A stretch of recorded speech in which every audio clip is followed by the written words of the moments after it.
All right, right now we're going to jump into ISC. There's been one thing that people have been talking about more recently is that some people are reporting that their overdrive status is not correct. Like they're getting missions that they shouldn't be getting, that they already completed.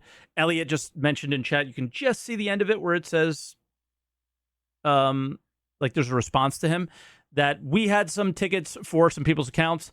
When we checked them, they either had a flag showing they have done it or they don't have a record of a mission being generated for them. So it's something weird that's happening. So if you're seeing that, they're addressing it, they're looking at it, but trying to figure it out. So anyway, Inside Star Citizen Initiative Indicative, and the reason we're mentioning Overdrive is because that's what it's all about. Let's watch it. Those of you playing Star Citizen for the last month have been experiencing a new kind of mission chain for a new kind of global event called the Overdrive Initiative. The 5-part prelude to the return of a newly improved Xenothreat arrived 5-part prelude. Okay. So this week is the last one. In the upcoming Alpha 323. And so this week, we went to the folks who created it to discover their original intentions, to hear their reactions to how it's been going, and to get a look at what lies ahead for this and additional initiatives leading up to 4.0 and beyond.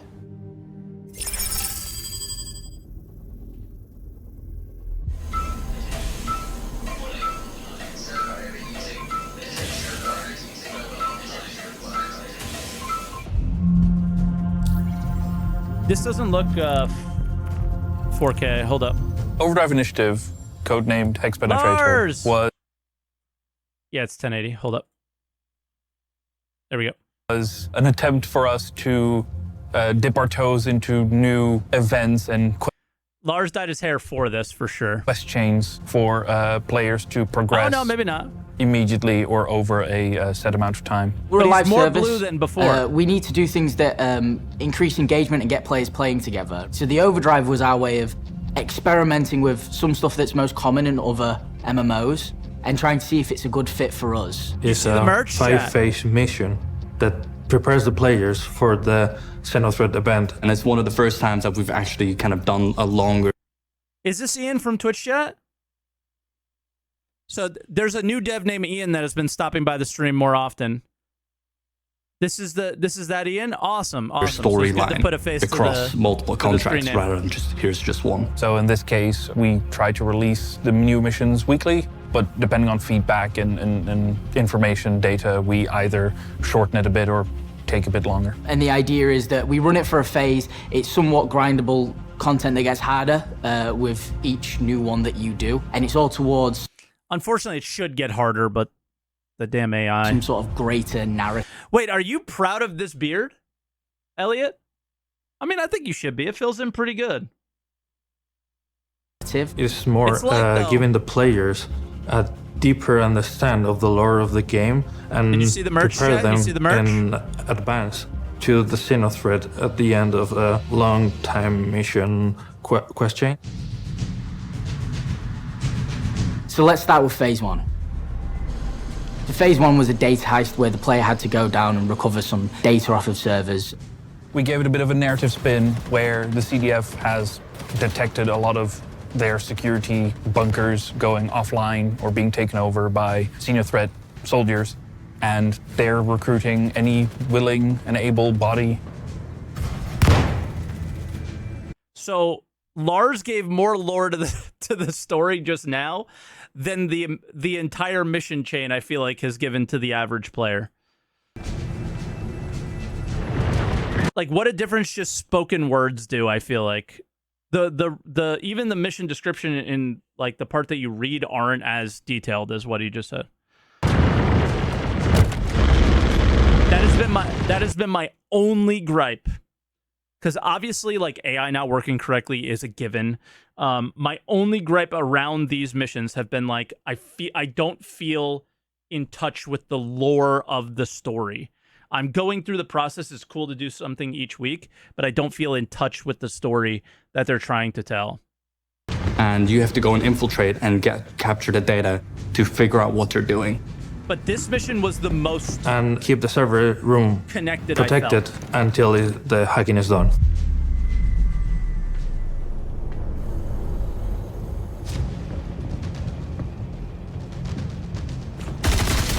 first mission was the best. We balanced this for all of the AI to be the tough part of it, along with the servers, so the further up through the mission chain you got less time to recover each server and turn the cooling off. I never got one of those to work. Security breach. Response. And you had more AI coming to attack you. One of the main key differences that I had the joy of implementing is we took some of the tech from Squadron over, where it's not just Xenothreat attacking you, but they're also putting a lot of pressure going into the server room. You might spot some of the Xenothreat people actually rushing down into the server room to try and check all the covers to see where you're at. They do. They do. A lot of good feedback so far. I think phase 1 went well. We did a lot of work on like improving the AI. Some people getting the intended experience that we have designed, where the AI are reactive, where everything's working perfectly. Some people have I unfortunately never got that experience yet. This was the mission where I was the closest to experiencing that. They did run into the area a few times, but yeah, it's not really on them, I feel like. It just kind of is what it is. Some of the AI rushing to the server room, and they were like, I didn't even know that AI can sprint at me. Like, is that new? And other people who are, reporting the chip better didn't than it was, insert, though. or the AI aren't as reactive as we'd have liked. These are all things that we take down internally, and we look to improve constantly to better the experience in live. People seem quite pleased with the... It is a little silly to hear that from Elliot, though. It's like the AI have been bad for so long, it almost feels like they're never going to get good. new kind of flow of things, and the AI being way more accurate and scary. More John Wick, less couch potato.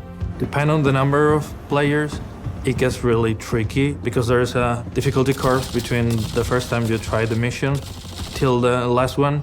The first time is quite easy to get with 2-4 people, but since you get to the end, it gets really hard to achieve it. I've seen people coming with like 20 to 30 people just to raid that one bunker, which is, in my opinion, a bit of overkill, but it's really cool to see. Just a little bit. So phase 2 is then a bounty recovery mission. Where you have to go and find some of these Xenothreat people. This was better than I thought. Detect that there is a Xenothreat target that has a decryption key that will allow us to discover information about the Xenothreat movement. Here's what I liked about this mission and the one before, is there were multiple steps. It was like, all right, I got to get into the bunker, I got to hack the thing, and then I got to deal with the cooling, right? And it was always like multiple things going on. This mission was like, yeah, it was a bounty mission, but they added the extra step of having to get out and get the key and turn it in. And I like that about it. It was a little ridiculous how far they made you travel, but outside that, this was cool. But it's encrypted, and the CDF has then located some high-value targets from Xenothreat, which are holding a decryption key. So you have to go out there, take them out, steal their encryption key, Target destroyed. and then bring it fix to the one of the AI. drop-off points. Kill them, steal it, and deliver it. We can get more intel on what Xenothreat's planning next. Yeah. Again, we get more intel on what Xenothreat's planning next, but then like when you turn in the key, you never hear what that intel was, and that was the big disconnect for me. These missions used to exist way back when in the PU, but they were taken out because they were broken. So we made an effort to fix these up and then reuse them in this phase. Yep. My main mission was to grab the bounty mission that we already have there and merge it with the delivery one, be sure like the decryption key was a spawner, and do that merge between both missions into one main mission style. I like that. I like that about it. The idea was these scale up and get more difficult as you go. But on release, there was a bug which actually made some of them a little bit easier, as I have seen people and also had messages saying stuff like, hey, the Xenothreat Overdrive Initiative Phase 2's ace. And then 30 minutes later, might have spoken a little bit prematurely, and then a massive wall about something that might be bugged. So thanks for that, Army Esports guy. Oh, One of what the more happened? ridiculous things that I saw on phase 2 is the I didn't see any bugs. hover bikes, people using 3 dragonflies to take down the hammerhead, which is What? just absolutely ridiculous. I don't know what to say to that. Well done. We'll look to make the AI respond to dragonflies and actually like kill you, because there's no way you should be able to kill a hammerhead in that vehicle. Congratulations. Target is destroyed. I have Did you notice the skin? One of the coolest things is that the Xenothreat AI have Xenothreat skins on all their ships. Pretty sick. contradictory feelings because it's like I put so much effort on this mission, and because of balance issue, you see these people taking the mission in a different way. But in the other side, it's fun to see the pro players that we have challenge themselves with our missions. Phase 3 is Xenothreat being a bit more brazen. They realize that their setup has not been working so well, so they're just doing all-out incursions. They're popping up randomly around Stanton with a massive combat phase fleet. 3. The idea in Phase normal 3 was- MMOs is you turn up, you get entered into some sort of quest, and it's like, this thing's happening, you can engage with it, and if you leave the area, you sort of, the quest is removed. The incursion is our first step into trying to do that with the current system we have. It's a challenging thing that you will need to get collaboration between the different Coolest thing about phase 3 was that the ships flew in a formation. players. If you liked phase 3, you played it on a dead server probably. Like for us, it was so hard to get to phase 3 before it finished. That was the big problem. To be able to tackle down. Kind of a filler episode. Cinematics team still killing it though. I mean, how do you not make an episode out of one of the biggest things that we had in 322, right? Like this is something that's drawing engagement for players. Players are logging into this every week. You know, you may not play Star Citizen every day, but you're probably going in to attempt to do these missions because of the sale. I like in reality, are you? I don't have an F7C Mark II. I'm not playing this for the reward because I'm not expecting to be able to use it. So like for me, it's always been like, oh, something new. What's going to happen this week? What's the next wave? Because I didn't play it in PTU. So for me, it's a surprise every week, and it's been fun. And I think that that's what's engaging with players. So it might feel like a filler episode because it's not something new. It's something you already know about. I think the timing of this was pretty shit.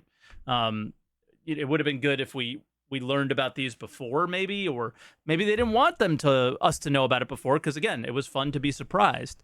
So it's the timing of it is probably correct from that standpoint. It's just I don't know. I'm enjoying the episode because it's something that I enjoyed in the game. Those ships. So the idea is you go to a location and there's lots of ships. And everyone, it's a server-wide event. So even if you've not done phase 1 or phase 2 of Overdrive, you can still do phase 3. It won't skip your progress. You'll still have to complete the previous phases. But the idea of it's kind of this is happening right now in world for everybody. Everybody needs to get here and help us destroy all of these ships. What's interesting to me there is that when we played it, it was quite difficult, and we needed to cooperate and stay coordinated to take down like the big amount of ships that needs to be killed.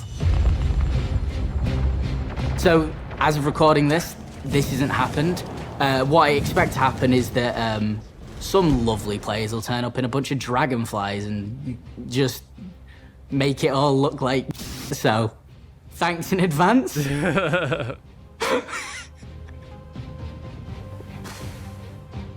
But phase 4 was good. How does this make you feel? I love dragonflies, I got one. In phase 4, we kind of split it into 2 subsections. So phase 4 will have a section that is a com array, and then there's like a 4.A, which is Korea. First phase is 3 com arrays back to back are These being were- taken down by Xenothreat operatives. But again, these were only mad because the AI didn't do shit. And then you have to go in and stop them. And in the meantime, as you're doing so, be ready to face some ships. They're guarding it, and you're tasked to reactivate the com array. When you do, they're throwing everything they got at you. and try to reconnect to the comm array. Obviously, these are crucial to the functioning of the law Oh, shit. and communications around the planet didn't they wanna get risk taken down from. So you need to repair them. tripwire, the We've way they added did. some fun little surprises and changes to them. So it's not going to be your generic comm array run that people are used to. And once the comm array is reactivated, the turrets come back online and help you in the fight.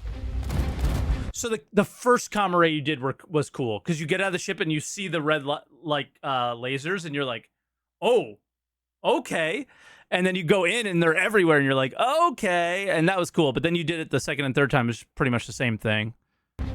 Apart from the comm array being guarded, it's also Can't wait more till, focusing you see what on me and Austin have been doing at the end. I can't wait too. I mean, it's tomorrow, right? combat. I'm We're assuming. throwing a lot of ships on you, as well as the Vanguard ships forward. are hacking into the comm array while you're re-establishing the connection. So you need to focus your fire on. You need to focus. Yeah, the if Vanguard you- ships are If you haven't done this yet, see at the top where it says Xenothreat accessing system, you have to kill the ships before that bar fills up. hacking into the comm array while you're re-establishing Oh, no, the at the end? connection. Okay. So you need to focus your fire on those I thought you meant ships phase before 5. targeting all of the escort ships. Target destroyed. So the idea is that some players would be dealing with the outside defenses and other players would be trying to actually get in there and sort of make sure the comm array is handled. After you've done enough of these, it turns out that it was all a red herring. And actually, they're doing an all-out assault on Korea to wipe the entire criminal database and sow some chaos so they can plan something more sinister, which you're being tasked to all fly to Korea and take out the incursion of soldiers there. I heard some people had a crazy good time here. Again, I just had bad luck. AI were pretty scuffed, pretty easy to kill, unresponsive. The ones that were stuck inside the walls were, and I did end up dying, and a few people had some injuries there, but some people had really good experiences here. So phase 5 is our events refractory period, just kind of cool off. And the reason we do this is actually a sort of tried and true game design thing where if we keep giving you constant action, your dopamine levels are sky high and then stuff starts to get really boring. As such, people turning up in dragonflies to kill a hammerhead, clearly not enjoying this normal game. So phase 5 is a delivery mission where you have to go bring supplies to the jump point from Pyro to Stanton because you're aware the Xenothreat's about to raid you and you want to make sure you're prepared for that big battle. Okay.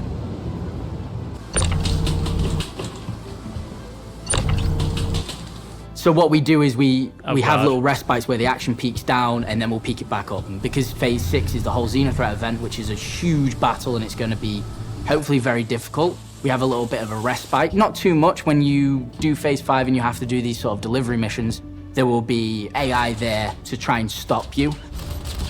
But it won't be as big as a battle as the previous phases that you would have seen. Okay. This will be fun. I look forward to doing this. The jump point itself isn't a whole lot different from any other station, aside from that it looks way cooler because, you know, we're building up. Welcome to Pyro soon. People will get to Pyro soon. Landing complete. But it's also just a very, very, very far way for you to go. Because you're always supplying to Pyro, you don't know where you're picking your supplies from, so it can either be a very quick jump or it can be a very short jump. And now for phase 6, Xenothreat, which you've all played, but we've made changes to it. We have updated the size of some of the boxes, so That's one SCU. they're a bit more difficult to handle. You have to be more aware. Some of them will require a dedicated shit. tractor beam. There's a new commodity that will help you out inside phase 2 of Xenothreat, which is the protect and resupply of the Javelin. And then the Showdown has had a whole rework based on some feedback and some cool thoughts we had from the Capture the Idris event that we did. Interesting. I think we're going to use an Idris. I've said this from the beginning. And now it's kind of, yeah. I'm not going to spoil any more of that, but stay tuned. Try to board it. Yeah. Like they'll have their interest, but we So can. the maybe board Overdrive it. is our first sort of foray into quest missions in an MMO. Things that are meant to be repeatable, grindable, meant to encourage the community spirit and people to play together. This is the kind of direction we were starting to head in when it comes to these quest chain missions. This won't be the last one you see. So what we're hoping to achieve with Overdrive Initiative is more quest change and mission linking, more in line with other MMOs that are on the market, which for a more enjoyable play experience instead of more disconnected modules, and give a bit of a narrative flow to it as well, to become more a game. One thing that. I'd like people to appreciate is that when Chris himself and Rich asked us during some of the reviews as we were making the missions, they asked how the balancing went and if it was difficult. And both Elliot and I's response were, well, for us, it's really, really difficult, but we are kind of terrible pilots anyway. Yeah, true. I saw players in the forums saying that they have now a motivation to every Friday go back to the game and Yep. tackle the new mission. I do. For the development side, what we're trying to I can't wait. achieve Every with this Friday I look is forward just, new ways of making missions, make gameplay for players more fun. We're constantly evolving and making the game better. Seeing feedback, we have our own internal thoughts of how we think it well. We've done our post-mortems, and we know how we're going to improve it for the next one. So from here on out, it's only going to get better and better, and we're going to see more and more quest chains come in. It's good. So what did we learn this week? Well, we learned that the Overdrive Initiative has been a fun new addition to the persistent universe that touches an entire host of gameplay features for Congrats, Star Elliot. Citizen.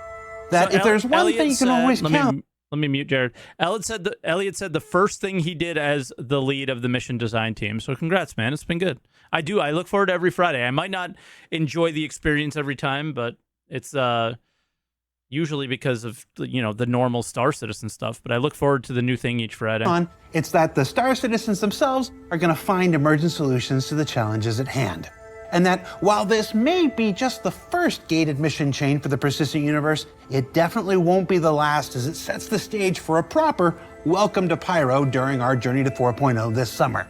And if you haven't played the Overdrive Initiative yet, there's still time to play all 5 phases starting tomorrow and running until the release of Alpha 3.23. For Inside Star So a Citizen, while. I'm Jared Huckabee. You got Thanks a for letting us while. share the process of game development with you, and we'll see you all here next week.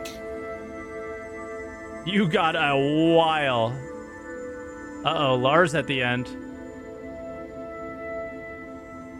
You have to explain hex penetrator. So hex penetrator is an anagram for pre-Xenothreat, but we know that people data mine our source code. So I just came up with a random anagram that was very inappropriate.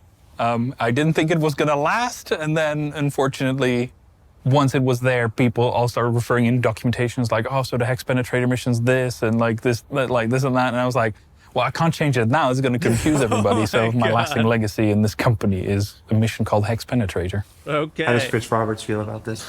He laughed, then told us to change it, and we forgot. That's even funnier. Sorry, Chris. Yeah. That makes it even funnier.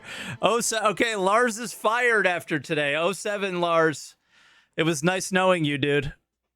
That was fun. No, like a lot of people said filler episode, and if you're looking for new stuff, yes, obviously it's a filler episode. But if you're looking for just discussing the stuff that you've been playing, if you've been playing it a lot, then I enjoyed the episode quite a bit, actually, just because Overdrive is one of the things that has gotten me to log into Star Citizen. If you've been following my content in the last 3 months, where have I spent most of my time on stream? It's either been on this camera or in Arena Commander, right? So that is the only thing that's really driven me into the live build to play. And it's nice to have a quest line. And again, little bit of feedback is obviously could use some more lore. The reward was ridiculous. It got a lot better.